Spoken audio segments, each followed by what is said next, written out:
अस्सलाम वालेकुम फ्रेंड्स, आप देख रहे हैं हमारा YouTube channel Al Makka tech and business hub. आज की इस वीडियो में हम आपसे शेयर करते हैं रोज़ाना की बुनियाद पे कारोबारी मार्केट से में मौसूल होती हुई अहम तरीन खबरें, दुनिया की रोज़ बरोज़ बनती और बिगड़ती हुई इकॉनमी और उस पर हमारा तजिया। तो दोस्तों, इस पास के दरमियान जिसे 5 दिन का नाम दिया गया है और इस 5 दिन में कुछ नहीं होगा, इसमें बड़ी बड़ी यहाँ पर खबरें देखने को मिल रही हैं, जिसमें सबसे पहले एक मरतबा फिर से बदलते हुई सूरत हाल पे गोल्डमैन साशे की तरफ से एक बड़ी यहाँ पर सूरत हाल की नवीद यानी कि एक खबर, और उसके बाद जो इस वक्त तक की ऑयल प्राइसेस की सूरत हाल है उस पर भी हम बात करेंगे। इसी के साथ साथ आपका जानना बड़ा ज़रूरी होगा कि अचानक से यहाँ पर कमोडिटीज़ के अंदर एक ठहराव के साथ साथ एक रिकवरी क्यों देखने को मिल रही है। इसी के साथ हम क्रिप्टो मार्केट का रुख इख्तियार करेंगे। तो दोस्तों, ऐसे में आपने क्या करना है, वीडियो को करना है लाइक, चैनल को करना है सब्सक्राइब। अगर आप चाहते हैं कि आने वाले दिनों में आपसे हमारी किसी भी एक अहम वीडियो का नोटिफिकेशन मिस ना हो तो बेल आइकन के बटन के साथ साथ ऑल के बटन को भी क्लिक कर दीजिएगा। तो दोस्तों, मौजूदा हालात के अंदर यहाँ पर गोल्डमैन साशे ने अपनी जो कि है प्रेडिक्शन जो थी इनकी, वो तेज़ी से चेंज कर दी है। इनका ये मानना है कि जो रिसेशन इन्हें बड़ा नॉर्मल तरीके से आता हुआ दिखाई दे रहा था यूएस में, वो इस वक्त 30% बढ़ गया है। रिसेशन मतलब कि कसादबाजी, और इसका ख़तरा जो होता है हमेशा जो इंफ्रास्ट्रक्चर होता है इकॉनमियों का, उनके लिए यहाँ पर मनफी असरात लेकर के आता है। और उन्होंने अपनी खबर में यानी कि इस आर्टिकल में मेन चीज़ को हाईलाइट किया है जनाब, वो है ऑयल। ठीक है जी। अब ये गोल्डमैन साशे जो हैं रोज़ाना की बुनियाद पे अपनी प्रेडिक्शंस बदलने लग गए हैं। पहले वैसे ऐसे कभी देखने को मिलता नहीं था, लेकिन कभी इनकी जो तवज्जो है वो किसी और प्रोडक्ट की तरफ होती है, कभी किसी और प्रोडक्ट की तरफ, अब यानी कि कभी ये कमोडिटीज़ की तरफ होते हैं, कभी किसी की तरफ। और अभी हम फिलहाल यहाँ पर ये जो एक नई चीज़ उभरती हुई देख रहे हैं, इन्होंने सारा अपनी गुफ्तगू का जो महवर है वो यहाँ पे ऑयल को बना दिया है। ठीक है। और इनका ये कहना है कि अगर ये सूरत हाल अभी भी कंट्रोल नहीं होती तो 5% रोज़ाना की बुनियाद पे इसमें इजाफा हो सकता है। लिहाजा अभी आप जानते हैं कि ये एक पॉज चल रहा है, 48 घंटे पूरे हो चुके हैं और अभी 3 दिन बाकी हैं। इसके साथ साथ आप जानते हैं कि मिडनाइट में ट्रंप की एक स्पीच चल रही थी, उसे हैप्पीली फ़िलहाल यहाँ पे अख्ताम पे पहुँचा दिया गया है। कुछ खबरें अभी भी मार्केट में मौजूद हैं जिन्हें, या अगर हम वेरीफाई करने जाते हैं तो सम टाइम उसे वेरीफाई किया जा रहा है और सम टाइम उसे इग्नोर भी। तो लिहाजा फौरी तौर पे जो मार्केट पे इम्पैक्ट रखने वाली खबरें होंगी हम आपके साथ व्हाट्सएप चैनल पे ज़रूर शेयर करेंगे। अगर आपने अब तक हमारा व्हाट्सएप चैनल ज्वाइन नहीं किया तो लिंक वीडियो की डिस्क्रिप्शन में मिल जाएगा। अब दोस्तों, मेन चीज़ यहाँ पर देखने को ये मिल रही है कि जब से पाकिस्तान ने यहाँ पे सालसी का किरदार अदा करने की एक समझ लें गुजारिश की है या एक रिक्वेस्ट की है, इस पे अमल के दरमियान जो चीज़ें हमारे सामने आ रही हैं वो ज़रा समझने से ताल्लुक़ रखती हैं। इस ब्रेक में ही जो क्रूड ऑयल है वो 5.40% तक और गिर गया है। ठीक है जी। मौजूदा कीमत के हिसाब से मैं आपको बता रहा हूँ, और कल से लेके अब तक ये 5.84% तक गिरा है। अगर हम ब्रेंट की बात करें तो ये भी काफ़ी दिनों के बाद हमें 111 113 से निकल कर 97.92 पे देखने को मिल रहा है। तो दोस्तों, इसका मतलब ये है कि जैसे ही लोगों के दिमागों को ये खबर सुनने को मिलती है कि सब जो काम है वो ठंड ठिंडोरे की तरफ जा रहा है, तो एकदम हमें पॉजिटिव वाइब्स आना शुरू हो जाती हैं। जैसे ही ये नेगेटिव खबरें आती हैं तो इस वक्त जो है वो तमाम चीज़ें नेगेटिविटी की तरफ चली जाती हैं। तो मेरी तमाम व्यूवर्स से रिक्वेस्ट है कि आप अपने सर्कल में सेफ एंड साउंड रहते हुए सिर्फ पॉजिटिव खबरों का तज़किरा करें।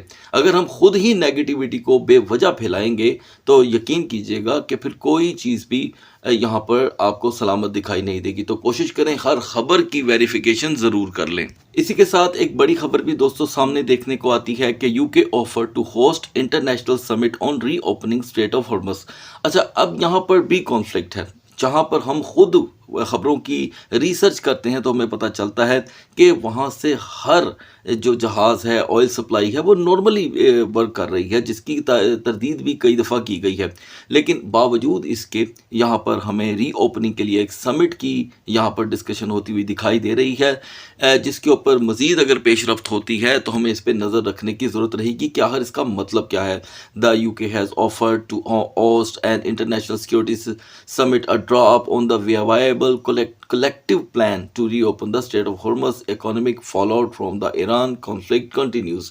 लिहाजा दोस्तों, अभी ये जो 3 दिन बाकी हैं इसके अंदर उम्मीद की जा रही है कि जो 15 पॉइंट्स यहाँ पर आपस में शेयर किए गए हैं, इसके ऊपर अगर किसी एक के ऊपर भी कोई बात रह जाती है तो उसके ऊपर भी सेटलमेंट होकर हमारे सामने आए, ताकि मार्केटें किसी एक तरफ का रुख इख्तियार कर सकें। और जैसे ही दोस्तों ये ब्रेक हमें देखने को मिली, इसके दरमियान जो प्रीशियस मेटल्स हैं उनका जो लेवल है वो हमें मुसलसल बेटर होता हुआ दिखाई दे रहा है।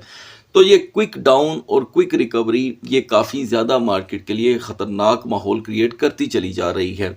इसी के साथ साथ आप बहुत अच्छे से जानते हैं कि मैं हमेशा यहाँ पे टोकनाइजेशन की बात करता हूँ, क्योंकि आप देख रहे हैं कि अब हर चीज़ आपको टोकनाइज्ड होकर एक्सचेंजेस पे देखने को मिल रही है।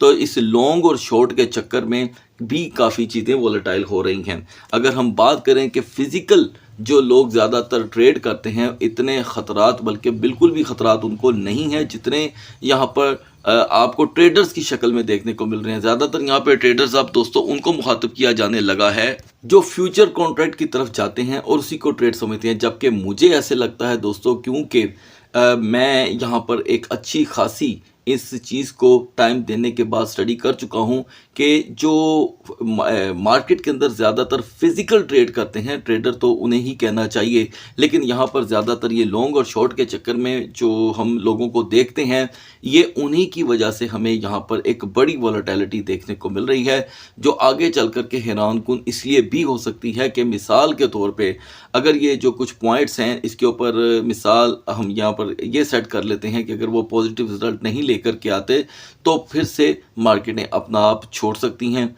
अब ये डिपेंड करता है लोगों के सेंटीमेंट्स पे। अब बढ़ते हैं मार्केट की तरफ।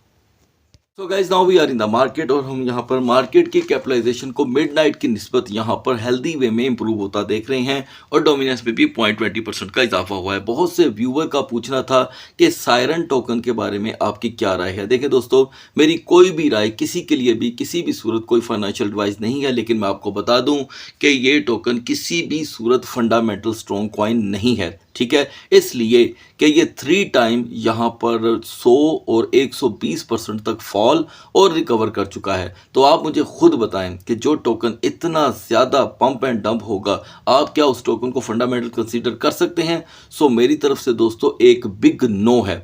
चाहे ये जिस मर्जी एक्सचेंज पे यहाँ पर लिस्ट हुआ हो, ऐसे टोकन से 1000 गुना दूरी जो है वो दोस्तों बेहतर रहेगी। फिलहाल फंडामेंटल की लिस्ट में यहाँ पे टाउ हमें मूव ऑन यहाँ पर करता हुआ दिखाई दे रहा है। सो गाइस, मिडनाइट में जो BTC अपनी 70,000 की सपोर्ट को तेजी से ब्रेक कर रहा था, मॉर्निंग में ही इसने इसे रिकवर किया, इवन के इथीरियम ने भी, और आप इसकी वजूहात को बहुत ही अच्छे से जानते हैं। तो हम इन दोनों को लास्ट में डिस्कस कर लेंगे। आगाज कर लेते हैं BNB से।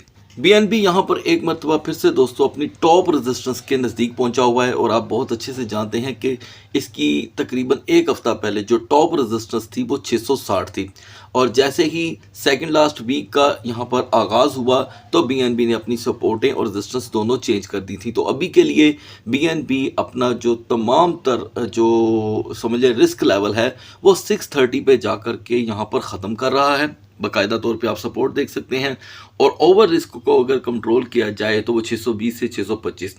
टॉप रेजिस्टेंस यहाँ पे हमारे पास 655 से 658 तक देखने को मिल रही है। मार्केट यहाँ पर एक अच्छा मोमेंटम गेन करने में कामयाब हो रही है, लेकिन वक्ती तौर के लिए। इसके बावजूद हम 1.40 से बाउंस लेकर 1.44 से ज़्यादा XRP में यहाँ पर कोई मूवमेंट नहीं देख रहे। अगर हमारे पास हिस्ट्री का कोई लेवल मौजूद है तो वो दोस्तों अब उसे गुजरे हुए भी तकरीबन 3 दिन हो चुके हैं, वो है नियर टू 1.48।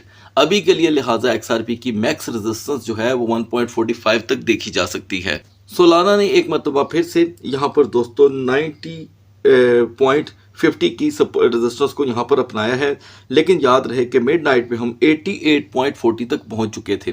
88.40 ये लेवल आपके सामने है दोस्तों। 88.40 के बाद टॉप रेजिस्टेंस इसकी 92.50 ही है। अलबत्ता अभी हम 92.93 से रिजेक्ट हुए हैं, और अभी कैंडल जो बिल्कुल फ्रेशली यहाँ पर अपने इख्तिताम पे पहुँच रही है, ये किसी हद तक बुलिश कंसीडर की जाती है। अगर टॉप के ऊपर कोई नई आपको सपोर्ट बनती हुई दिखाई देगी और उसके पहले 2 घंटे बुलिश यहाँ पर गुजरते हैं तो ही सोलाना कुछ नया मोमेंटम दिखा सकता है, जस्ट लाइक 93.60 टू 94.20। और सपोर्ट इसकी जो इतनी ज़्यादा स्ट्रॉन्ग कंसीडर नहीं की जा रही वो 88.50 होगी।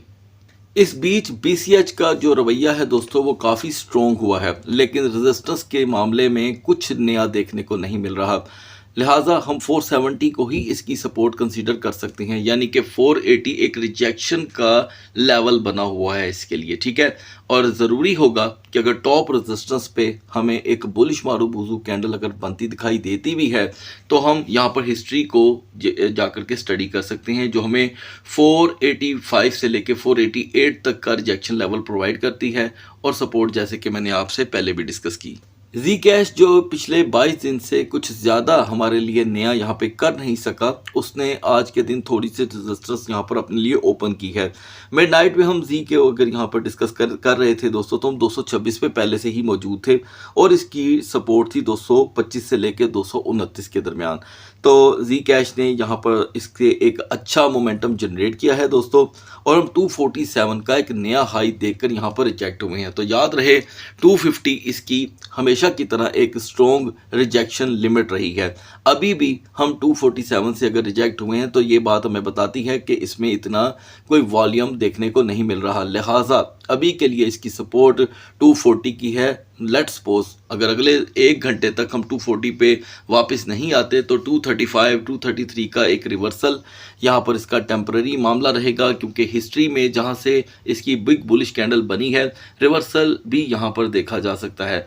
अपर लेवल में 247 को एक पजीराई हासिल रहेगी, लेकिन सेकंड ट्रेडिंग सेशन तक खबरों का मामला ज़रूर देखना होगा। टाओ मिडनाइट में ऑलरेडी दोस्तों यहाँ पर 324 पे मौजूद था, ठीक है, और आपको अपडेट किया गया था कि इसकी रिवर्सल जो नई बनी है और बिल्कुल फ्रेश है वो 315 की है, जो अभी भी आपके सामने मौजूद है। तो टॉप रेजिस्टेंस इसकी जो आज हमने देखी है टाओ की, वो 348 की है। 348 पे भी हमें एक यहाँ पर बुलिश रिवर्सल कैंडल बनती हुई दिखाई दे रही है, जिसमें 350 इसके लिए एक स्पीड ब्रेकर का काम कर रहा है। 350 से अगर हम फिर से रिजेक्ट होते हैं तो 340 यहाँ पर इसका एक ऐसा शेडो बना रहा है हिस्ट्री में जो इसे एक सपोर्ट प्रोवाइड कर सकता है। लेकिन अब की बार ये कैंडल जो इसके बिल्कुल टॉप फ्रंट पे बनेगी, अगर वो रेड बनती है तो ठीक है, और उस रेड के ऊपर ही जब सेकंड ट्रेडिंग सेशन स्टार्ट होगा तो टाओ के मामलात यहाँ पर थोड़े से गंभीर हो सकते हैं। 340 पे इसे एक नुमाया किरदार हासिल रहेगा। बढ़ते हैं BTC और इथेरियम के कैंडल चार्ट की तरफ। सो गाइस, जब हम मिडनाइट में BTC को यहाँ पर डिस्कस कर रहे थे तो BTC ऑलरेडी 69,563 पे मौजूद था, और उस वक्त भी मैंने आपको पॉइंट आउट किया था कि हम यहाँ पर हिस्ट्री को ही स्टडी करेंगे। तो हिस्ट्री के मुताबिक 69,563 कोई यहाँ पर इतना कमज़ोर लेवल नहीं था, और इसको मैंने पॉजिटिव जोन के साथ ही जोड़ा था। ऐसा ही हुआ। दिन का आगाज़ 70,800 से लेकर 71,300 के दरमियान ही रहा, और अब हम वहाँ पे ही खड़े हैं। अब वाज़िया तौर पे लाइव स्क्रीन पे देख सकते हैं। अब मार्केट क्योंकि यहाँ पर सेवरल टाइम रिजेक्ट हो चुकी है, ये देखें 1 2 3 4 5 कैंडल एक हफ्ते में वहाँ से रिजेक्ट हुई हैं, तो आज एक बड़ा दिन कंसीडर किया जा सकता है BTC के लिए। नए ब्रेकआउट के लिए BTC को इसी लेवल को लेकर सेकंड ट्रेडिंग सेशन में अगर एंटर होना पड़ता है तो ही हम 72,200 तक का एक नया लेवल देख सकते हैं, जो इसके बहुत करीब तरीन है। और रिवर्स अगर हम देखेंगे तो 71,000 का ब्रेक होना मार्केट को फिर से शशोपन में डाल सकता है, और 70,000 जो है वो इसकी की जोन बनती हुई दिखाई दे रही है। बढ़ते हैं इथेरियम के कैंडल चार्ट की तरफ। इथेरियम ने भी यहाँ पे दोस्तों 2178 की बजाय 2180 को यहाँ पर अचीव कर ही लिया है। सपोर्ट इसकी जो मिडनाइट में थी वो टूट चुकी थी। आप बहुत अच्छे से जानते हैं कि ये 2150 को ब्रेक करके 2125 पे पहले से ही खड़ा था। अच्छी बात यह है कि मैंने उसे भी यहाँ पर आपके लिए जब डिस्क्राइब किया तो हिस्ट्री को दरमियान में रख के किया, तो 2150 को इसने अचीव करके फिर से एक अच्छा लेवल आपके सामने सेट किया है। अभी भी इथेरियम की सपोर्ट अगर हम 2190 से रिजेक्ट होते हैं, टॉप के ऊपर कोई बिरिश कैंडल बनती है 2 घंटे के लिए, तो 2150 इसकी सपोर्ट रहेगी, जिसके ब्रेक होने पे हम 2120 2110 का नॉर्मल यहाँ पर रिवर्सल पॉइंट देख सकते हैं, क्योंकि हमें यहाँ पर मौजूद जो बेरिश कैंडलें बनी हुई हैं वो इसी चीज़ का एक मैसेज देती हैं। सो गाइस, अगली वीडियो तक अल्लाह हाफिज़।